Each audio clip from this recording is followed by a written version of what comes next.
Hi, my name is Jim Rickards, Rickards Winery, and we're outside in the old Brignole Vineyard.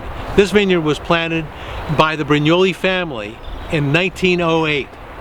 We as a culture nowadays do not understand horse technology.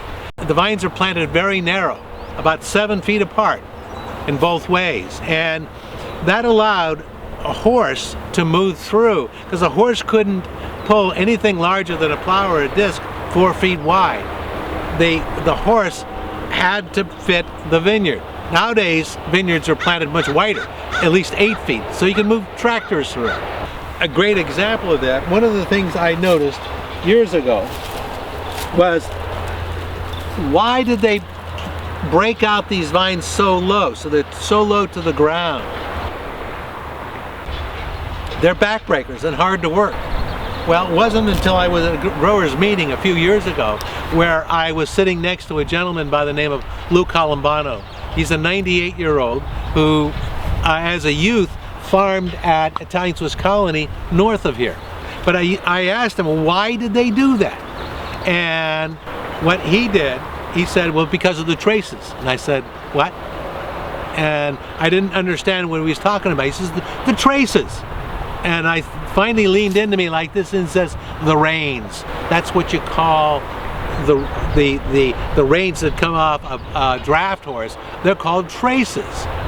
And he said, basically, you never walk directly behind a horse in the furrow you just plowed up. What you did was you walked off to the side.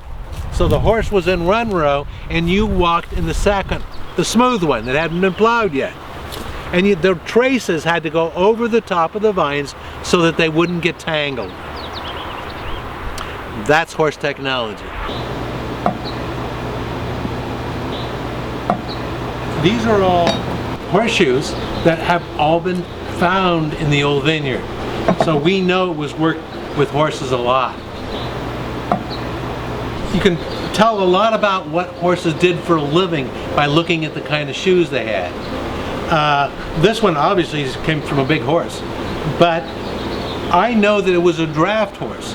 Draft horse because of several important characteristics. Characteristics number one, they have these cleats on them, here and here, to added traction into the soil, so the horse could pull a plow or a disc. But more than that, most important part of this is what's important for the horse. Draft horses don't pull with their legs as they march along like this. They actually pull with their weight. They go into that padded harness and lean forward, falling forward like this on the tips of their hooves. So the most important part of this horseshoe is this little device here. This guy is called a toe clip, and this protects the horse's hoof as it hits like this into the ground.